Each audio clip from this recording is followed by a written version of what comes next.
Vincent naît le 30 mars 1853 à Zundert, dans le sud des Pays-Bas.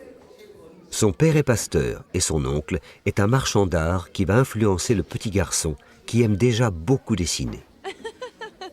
Il est l'aîné de 5 frères et sœurs, dont Théo, avec qui il s'entend très bien. Il lui écrira 652 lettres, toutes conservées et publiées bien plus tard. Un témoignage formidable pour connaître la vie et les goûts du peintre. À 16 ans, Vincent entre en apprentissage chez son oncle, qui a créé une entreprise internationale de vente de tableaux. Comme il parle bien l'anglais, l'allemand et le français, Vincent voyage beaucoup à l'étranger, rencontre des artistes et visite les musées de Londres et de Paris. Mais le métier de marchand d'art ne lui plaît pas et il décide de quitter l'entreprise familiale pour devenir pasteur comme son père. Il a vraiment du mal à choisir ce qu'il veut faire de sa vie. Vincent va devenir prédicateur, c'est-à-dire qu'il va enseigner la religion. Il se rend d'abord à Londres, mais c'est en Belgique qu'il choisit de s'installer auprès des mineurs de fond. Leur vie est difficile et leur travail dangereux à cause des coups de grisou. Ce sont des explosions qui se produisent parfois au fond de la mine. Vincent descendra lui-même dans un puits pour aller sauver un mineur blessé. Dans son tableau, Les mangeurs de pommes de terre, il dépeint cette misère humaine qu'il dénonce parfois violemment. Ses supérieurs lui demandent alors d'abandonner sa mission. Vincent se tourne alors vers la vie d'artiste. Il étudie la peinture, s'installe à La Haye, puis à Anvers, et passe d'un atelier à l'autre. Il utilise toutes sortes de matériaux, l'aquarelle, l'huile, mais il se sert aussi de craie, de crayon et d'encre. Il inaugure sa série d'autoportraits. En tout, il en fera 37.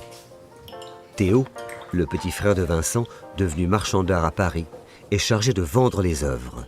Mais ça ne marche pas très bien. Vincent rejoint Théo à Montmartre, où il découvre de nouvelles formes de peinture, comme l'impressionnisme ou le pointillisme. Il se fait des amis dans le milieu artistique. Il va peindre beaucoup de scènes de Montmartre, comme les rues et les jardins potagers. À l'époque, il n'y avait pas autant d'immeubles qu'aujourd'hui. On trouvait même des moulins tout autour de la butte Montmartre, comme le moulin de la Galette, qui était à la fois un restaurant et un endroit où l'on venait s'amuser et danser. Fatigué par la vie parisienne, Vincent s'installe à Arles, en Provence.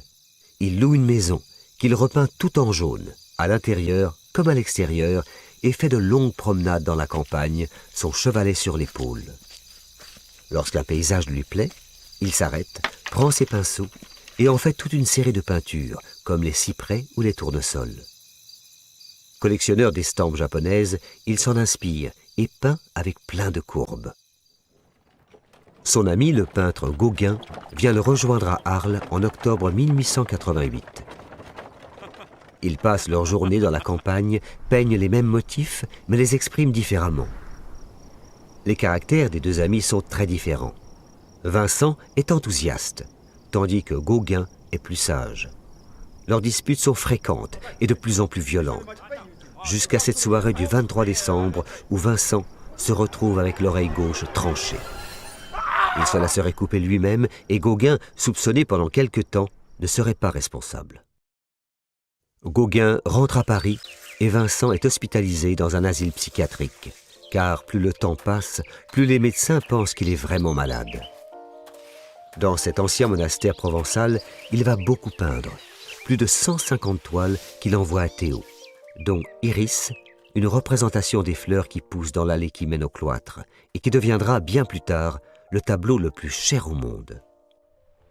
À la demande de Théo, qui vient de vendre enfin une toile de son frère, Vincent rejoint Auvers-sur-Oise, un village fréquenté par les peintres impressionnistes. Le docteur Gachet, un médecin bien connu des artistes, s'engage à prendre soin de lui. Il lui trouve une toute petite chambre à l'auberge Ravoux, que l'on peut visiter encore aujourd'hui. Vincent s'y installe le 20 mai 1890 et va peindre 70 tableaux en 70 jours. Un record.